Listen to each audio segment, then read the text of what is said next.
Françaises, Français, mes chers compatriotes, je m'adresse à vous ce soir en raison de la situation internationale et de ses conséquences pour notre pays et pour l'Europe, et cela après plusieurs semaines d'action diplomatique.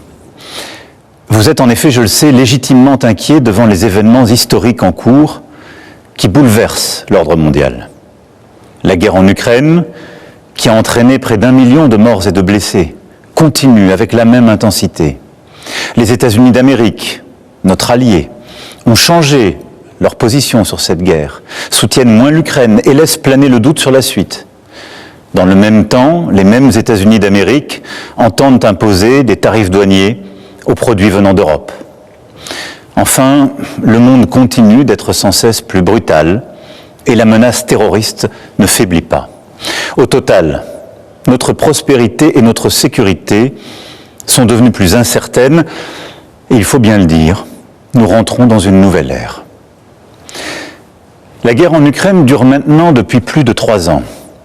Nous avons, dès le premier jour, décidé de soutenir l'Ukraine et de sanctionner la Russie.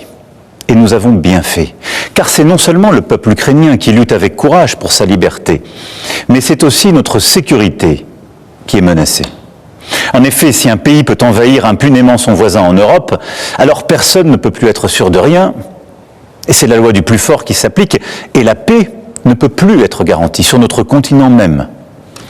L'histoire nous l'a enseigné. Au-delà de l'Ukraine, la menace russe est là et touche les pays d'Europe, nous touche. La Russie a déjà fait du conflit ukrainien un conflit mondial. Elle a mobilisé sur notre continent des soldats nord-coréens, des équipements iraniens, tout en aidant ces pays à s'armer davantage. La Russie du président Poutine viole nos frontières pour assassiner des opposants, manipule les élections en Roumanie, en Moldavie. Elle organise des attaques numériques contre nos hôpitaux pour en bloquer le fonctionnement. La Russie tente de manipuler nos opinions avec des mensonges diffusés sur les réseaux sociaux. Et au fond, elle teste nos limites. Elle le fait dans les airs, en mer, dans l'espace et derrière nos écrans. Cette agressivité ne semble pas connaître de frontières.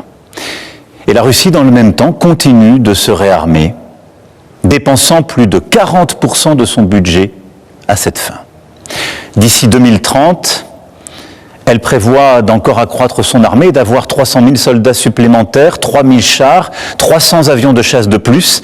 Qui peut donc croire, dans ce contexte, que la Russie d'aujourd'hui s'arrêtera à l'Ukraine? La Russie est devenue, au moment où je vous parle et pour les années à venir, une menace pour la France et pour l'Europe. Je le regrette très profondément. Et je suis convaincu qu'à long terme, la paix se fera sur notre continent avec une Russie redevenue apaisée et pacifique. Mais la situation que je vous décris est celle-là et nous devons faire avec. Alors face à ce monde de danger, rester spectateur serait une folie. Il s'agit, sans plus tarder, de prendre des décisions pour l'Ukraine, pour la sécurité des Français, pour la sécurité des Européens. Pour l'Ukraine d'abord. Toutes les initiatives qui aident à la paix vont dans le bon sens et je veux ce soir les saluer. Nous devons continuer d'aider les Ukrainiens à résister jusqu'à ce qu'ils puissent négocier avec la Russie une paix solide pour eux-mêmes et pour nous tous. C'est pour cela que le chemin qui mène à la paix ne peut pas passer par l'abandon de l'Ukraine. Bien au contraire. La paix ne peut pas être conclue à n'importe quel prix. Et sous le diktat russe, la paix ne peut pas être la capitulation de l'Ukraine. Elle ne peut pas être son effondrement. Elle ne peut pas davantage se traduire par un cessez-le-feu qui serait trop fragile. Et pourquoi? Parce que là aussi, nous avons l'expérience du passé. Nous ne pouvons pas oublier que la Russie a commencé d'envahir l'Ukraine dès 2014 et que nous avons alors négocié un cessez-le-feu à Minsk. Et la même Russie n'a pas respecté ce cessez-le-feu. Et nous n'avons pas été capables de maintenir les équilibres, faute de garanties solides. Aujourd'hui, on ne peut plus croire la Russie sur parole. L'Ukraine a droit à la paix et la sécurité pour elle-même, et c'est notre intérêt, et c'est l'intérêt de la sécurité du continent européen. C'est en ce sens que nous travaillons avec nos amis britanniques, allemands et plusieurs autres pays européens. C'est pourquoi vous m'avez vu ces dernières semaines rassembler plusieurs d'entre eux à Paris, aller les retrouver il y a quelques jours à Londres pour consolider les engagements qui sont nécessaires à l'Ukraine. Une fois la paix signée, pour que l'Ukraine ne soit pas à nouveau envahie par la Russie. Il nous faut le préparer.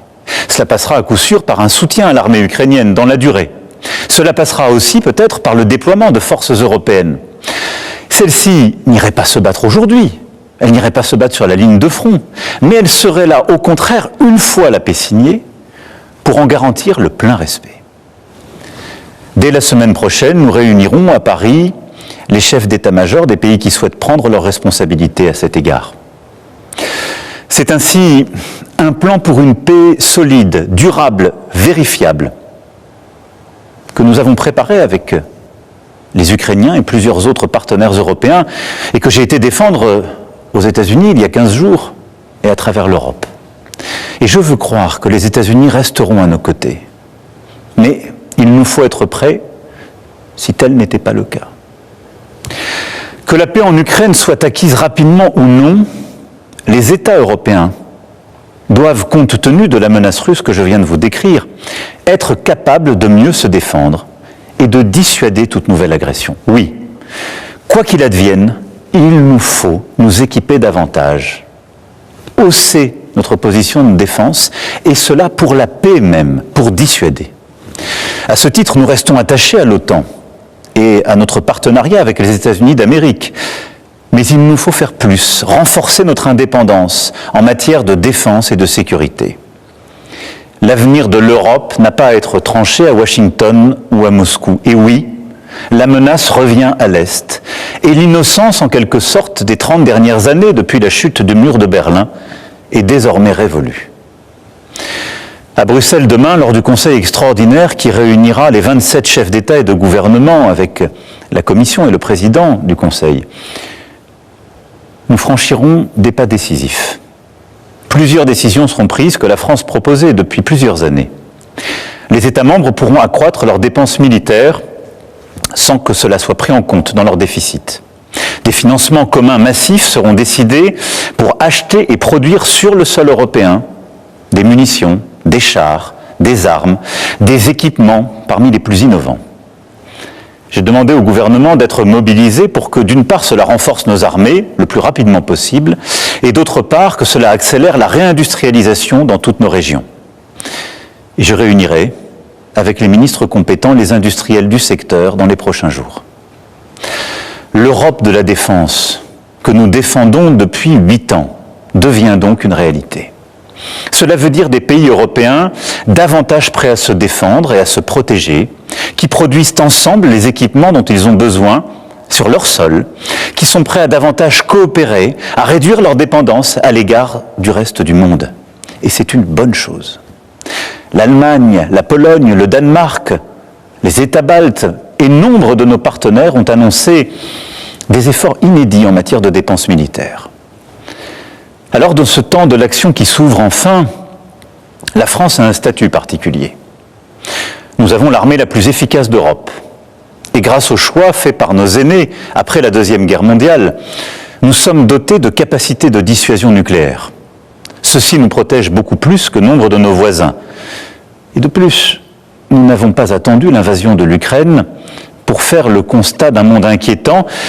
Et à travers les 2 lois de programmation militaire que j'ai décidées et que les parlements successifs ont votées, nous aurons doublé le budget de nos armées en presque 10 ans. Mais compte tenu de l'évolution des menaces, de cette accélération que je viens de décrire, nous aurons à faire de nouveaux choix budgétaires et des investissements supplémentaires qui sont désormais devenus indispensables. J'ai demandé au gouvernement d'y travailler le plus vite possible. Ce seront de nouveaux investissements qui exigent de mobiliser des financements privés, mais aussi des financements publics, sans que les impôts ne soient augmentés. Pour cela, il faudra des réformes, des choix, du courage. Notre dissuasion nucléaire nous protège. Elle est complète, souveraine, française de bout en bout. Elle a, depuis 1964, de manière explicite, toujours joué un rôle dans la préservation de la paix et de la sécurité en Europe. Mais répondant à l'appel historique du futur chancelier allemand, j'ai décidé d'ouvrir le débat stratégique sur la protection par notre dissuasion de nos alliés du continent européen. Quoi qu'il arrive, la décision a toujours été et restera entre les mains du président de la République, chef des armées. Maîtriser notre destin, devenir plus indépendant, nous devons y œuvrer au plan militaire, mais aussi au plan économique. Oui, l'indépendance économique, technologique, industrielle et financière sont des nécessités. Nous devons aussi nous préparer à ce que les États-Unis décident de tarifs douaniers sur les marchandises européennes, comme ils viennent de le confirmer à l'encontre du Canada et du Mexique. Cette décision incompréhensible, tant pour l'économie américaine que pour la nôtre, aura des conséquences sur certaines de nos filières. Elle accroît la difficulté du moment, mais elle ne restera pas sans réponse de notre part. Alors, tout en préparant la riposte, avec nos collègues européens, nous continuerons, comme je l'ai fait voilà 15 jours, à tout tenter pour convaincre que cette décision nous ferait du mal à tous. Et j'espère, oui, convaincre et en dissuader le président des États-Unis d'Amérique. Au total, le moment exige des décisions sans précédent depuis bien des décennies. Sur notre agriculture, notre recherche, notre industrie, sur toutes nos politiques publiques, nous ne pouvons pas avoir les mêmes débats que naguère. C'est pourquoi j'ai demandé au Premier ministre et à son gouvernement, et j'invite toutes les forces politiques, économiques et syndicales du pays à leur côté, à faire des propositions à l'aune de ce nouveau contexte. Les solutions de demain ne pourront être les habitudes d'hier. Mes chers compatriotes, face à ces défis et ces changements irréversibles, il ne faut céder à aucun excès. Ni l'excès des va-t-en-guerre, ni l'excès des défaitistes. La France ne suivra qu'un cap, celui de la volonté pour la paix et la liberté, fidèle en cela à son histoire et à ses principes. Oui, c'est ce en quoi nous croyons pour notre sécurité, mais c'est ce en quoi nous croyons aussi pour défendre la démocratie, une certaine idée de la vérité, une certaine idée d'une recherche libre, du respect dans nos sociétés, une certaine idée de la liberté d'expression qui n'est pas le retour des discours de haine, au fond une certaine idée de l'humanisme. C'est cela ce que nous portons et qui se joue. Notre Europe possède la force économique, la puissance et les talents pour être à la hauteur de cette époque. Et que nous nous comparions aux États-Unis d'Amérique et a fortiori à la Russie, nous en avons les moyens. Nous devons donc agir en étant unis en Européens et déterminés à nous protéger. C'est pourquoi la patrie a besoin de vous, de votre engagement.